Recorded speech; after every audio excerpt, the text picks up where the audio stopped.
Hai semuanya, balik lagi sama aku Cendekia. Hari ini kita bakal lanjutin topik soal React Native dan hari ini kita bakal membuat project dulu. Kemudian kita bakal edit-edit sedikit dan belajar sedikit tentang konsep kelas komponen dan juga kita akan belajar sedikit konsep tentang functional komponen. Gimana sih cara penggunaannya dan sedikit menjelaskan apa aja yang ada di dalam directory setelah kita membuat project React Native. Nah, langsung aja kita mulai. Jadi yang pertama, teman-teman silakan buka Visual Studio Code-nya dulu. Nah, di sini aku udah pernah bikin gitu ya project sebelumnya gitu. Nah, nanti kalau misalnya kita mau bikin project React Native, kita itu harus ngejalanin dulu kayak apa ya? Aku sih nganggepnya itu tuh kayak server gitu. Kalau server React Native-nya jalan, baru kita bisa create project-nya gitu. Dan kalau teman-teman ada yang lebih tahu, correct me if I'm wrong ya. Kalau aku salah nganggep itu sebagai em, servernya gitu. Nah, jadi kita tinggal npx React Native start gitu ya. Terus kita enter. Nah, ini udah ada kalau misalnya muncul tulisan kayak welcome to Metro and then ada gambar React Native-nya, berarti itu udah running. Nah, selanjutnya teman-teman bisa tambah terminal baru ya. Jadi kalau aku lebih suka dipisah antara yang menyalahin servernya sama itunya. Nah, jadi aku bikin create baru. Kalau di create baru ini ada muncul lagi gitu ya. Nah, di sini aku bakal bikin project baru ya gitu ya. Bikin project baru. Cara bikinnya gimana sih? npx React Native init nama apa yang mau kita bikin gitu. Misalnya aku mau bikin aplikasi apa ya? Aplikasi belajar lah gitu ya. Kan kita mau belajar nih. Aplikasi belajar. Nah, aku running. Tunggu dulu, ini bakal proses agak lama ya karena memang banyak banget sih folder project. Jadi ketika kita create project React Native itu udah banyak kayak kayak dia udah nyediain template gitu sih. Jadi kayak banyak banget foldernya dan ya lumayan lama. Jadi aku skip aja ini kalau misalnya terlalu lama. Buat kalian yang udah pernah belajar Android ya, menurut aku ini nggak terlalu asing sih. Kayak mana ya? eh strukturnya tuh nggak terlalu asing gitu. Jadi kayak masih bisa connect lah kalau mau belajar. Cuman memang harus ada basic JavaScript, kemudian juga harus ada basic HTML ya. Karena mereka pakai itu ngoding buat front end-nya dan sebagainya. Nah, ini udah kebuat untuk filenya. Itu tadi kan namanya kita bikin itu aplikasi belajar. Nah, ini kan direktorinya ada di aplikasi pertama ya. Oke. Oh, salah. Harusnya oke. Harusnya teman-teman kalau bikin foldernya itu ya, harus ditentuin dulu mau dibikin folder mana misalnya. Kalau misalnya dibikinnya di React Native, berarti nanti masuknya di React Native. Tadi kebetulan aku salah tempat untuk bikin foldernya. Jadi kalau dilihat ya, ini kalau dilihat dari aku tadi kan niatnya tuh mau naruh di React Native gitu kan. Jadi kayak ada di sini semua gitu. Nah, tapi ini kalau dilihat nggak ada aplikasi belajar karena project tadi itu aku bikin di dalam aplikasi pertama gitu ya. Jadi kalau mau dipindahin ya pindahin manual aja, pindahin ke sini, set, dan balik sini. Oke, sekarang close dulu aja yang ini buat bisa mindahin ini. Nah, sekarang kita open lagi Visual Studio Code-nya. Terus kita open folder file yang aplikasi belajar tadi. Oke, yeah, I trust the author. Nah, ini tampilan awal banget setelah teman-teman install. Jadi kalau misalnya pertama kali banget bikin template React Native, itu akan ada beberapa folder dan juga beberapa file. Nah, yang pertama itu ada yang tes ini. Ini adalah tempat untuk app.test.js-nya. Jadi kayak kita manggil React Native-nya buat bisa digunain. Nah, yang mana dia ngerender folder app ya. Jadi kalau dilihat di sini ada folder app yang mana ini merujuk ke app yang ini nih, app.js nih. Jadi dia cuman nge-render satu folder di app ini. Nah, harusnya dia cuma boleh nge-render satu file itu aja gitu ya. Bagusnya. Tapi sebenarnya kalau mau dipanggil file juga bisa. Cuman kayak kayak umumnya gitu sih, ini bagian yang ini jarang di otak-atik. Terus ada yang namanya bundle. Jadi bundle ini ya itulah tempat apa kayak em, tempat naruh config-nya, terus untuk direktorinya di mana dan lain sebagainya gitu. Terus mungkin yang udah pakai Android Studio, terus kayak Kotlin atau Java itu mungkin gak asing lagi sama folder directory ini.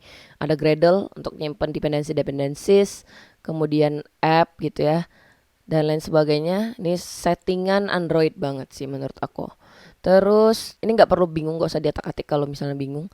iOS ini untuk iOS karena React Native ini kan multi platform ya. Jadi kayak nanti kalau kita bikin sekali itu bisa running di Android juga bisa running di iOS gitu. Jadi makanya ada dua folder ini. Terus ada Node Modules. Ini tempat untuk nyimpen modules-modules yang bakal kita pakai nantinya gitu. Karena React Native sendiri juga nyediain banyak modul yang bisa kita pakai yang untuk mempermudah kita dalam membuat aplikasi nantinya. Terus ada bug config ya, ini untuk target repository dan sebagainya. Ini juga Accentist JS untuk React Native Community. Kemudian ya ini sama ya, flow config-nya. Git ignore kalau misalnya teman-teman punya Git, terus misalnya pengen ngupload nih ke GitHub atau Gitbucket atau lain sebagainya. Itu teman-teman bisa mengecualiin yang mana file yang teman-teman nggak mau upload gitu. Nah itu bisa di git ignore. Terus ada node version, ini versionnya keberapa, prettier.js untuk percantik gitu ya, kayak lain sebagainya. Ruby versionnya berapa dan lain sebagainya. Nah sebenarnya simpelnya secara sederhana kita bakal ngoding di bagian app.js ini ya, karena ini yang akan dirender nantinya. Jadi kalau teman-teman lihat ini udah ada banyak ini kayak codingan template. Nanti kita coba running tampilannya kayak mana. Terus ada app.json ya untuk namanya gitu, kayak nama aplikasi kita apa sih, displaynya sebagai apa gitu dan lain sebagainya. Terus ada index.js. Nah ini buat nge-render juga. Jadi kayak index.js ini bakal manggil apa yang dipanggil itu app. Tapi ini bisa lebih dari satu sih kalau yang di sini ya. Jadi kayak dia index.js ini bisa manggil di app. Nah di app ini biasanya manggil satu ini gitu. Nah itu juga, ini juga jarang diganti-ganti, jadi kayak udah template. Kalau teman-teman mau nambah suatu folder terus dipanggil gitu, itu manggilnya di app aja gitu. Jadi kayak yang lain tuh jarang diganti-ganti. Jadi kita ngotak-ngatik di app, terus nanti nambah folder, kita panggil lah folder itu di app gitu. Oke, terus ya ini package-packagean dan lain sebagainya. Nah mungkin sekarang kita coba dulu untuk running app ini kali ya. Jadi kita tahu nih. Oke, jangan lupa untuk start dulu. Oke, terus baru kita coba running.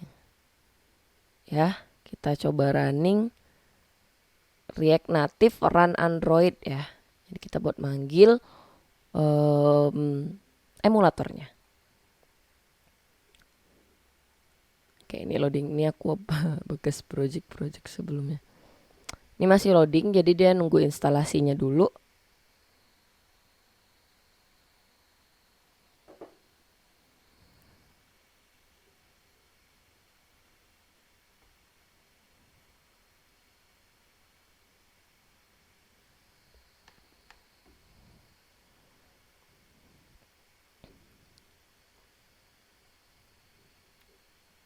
Oke, still loading.